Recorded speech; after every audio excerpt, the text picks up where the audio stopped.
এই যে আপনি বিশাল বড় একটা গরু লালন পালন করেছেন, এই গরু তো মোবাইলেতে এত বড় দেখা যাচ্ছে না কোন দিনই।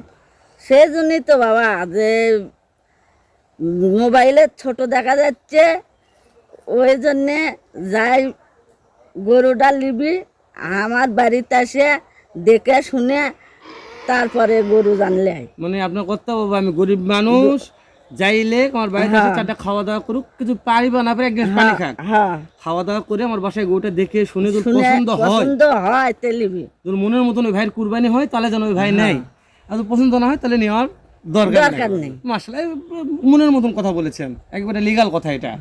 তাহলে আচ্ছা কথা আরেকটা কথা বলি, অনেক ভাই আছে যেমন ঢাকা বড় বড় গার্মেন্টস ফ্যাক্টরির মালিক, বড় বড় কারখানার মালিক, এই ভাইগুলো যদি বলে যে এই গরুটা আমি নিজস্ব কুরবান করবো, আপনার বাসায় আমি যাওয়া পারতেছি না, উনি কিন্তু আসতে পারে না, পারে একজনে 20টা 30টা গরু কুরবান করে, জানেন নাম্বার জান আপনি, ঢাকা শহরে 20টা 30টা একজনে কুরবান করে বলে। তো ওরা যদি বলে যে এই গরুটা আমি পছন্দ হয়েছে, এই গরুটা আমি কিনতে চাচ্ছি, ভাইয়ের আপনার বাসায় আসতে পারবে না, তাহলে সেই ক্ষেত্রে কি করা যায়? কোনো ভাই জুললেবার চায়, কোনো বাপ জুললেবার চায়, তা আমার বাড়ির মানে আপনার ব্যাংকের অ্যাকাউন্ট আছে, অ্যাকাউন্ট আছে, টাকা কিছু পৌঁছে দেবে, তাহলে আমার সোলপোল লিয়ে দিয়ে পৌঁছে দেবে। মানে আপনার কথা যে কোনো ভাই, কোনো আপনার বাপজান, আপনার ছেলের বয়সী লোক যে কেউ যদি গরুটা নিতে চায়, তাহলে আপনার ব্যাংক অ্যাকাউন্টে টাকা লাগিয়ে দিবে।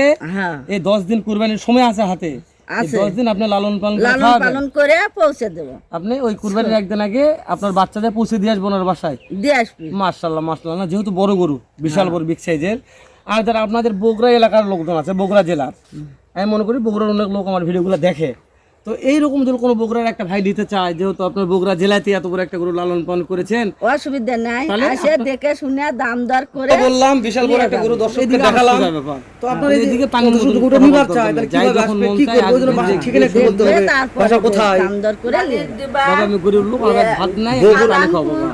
শুনেন আপনার জেলা কোথায় এটা বলেন আগে, এতে পছন্দ হলে নেবেন, না জেলা কোথায়, কোন জেলা? বগুড়া জেলা এটা, মনে করি গরু দেখতে হবে। থানা বলেন, শাহজাহানপুর থানা, বগুড়া জেলা শাহজাহানপুর থানা, গ্রামের নাম বলেন মানিক ডুবা মধ্যপাড়া। মানিকডুবা মধ্যপাড়া গ্রাম।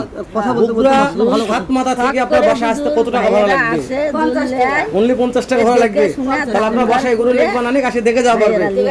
তো আচ্ছা ঠিক আছে যাচ্ছিলেন, ভালো থাকেন, যেহেতু আপনি এলাকার সেরে একটা গরু লালন পালন করেছেন, আগে আলহামদুলিল্লাহ, যেন বিক্রি হয়ে যাবে দোয়া করতেছি। ওটা বাইরে ভাগ করে পারলে দর্শক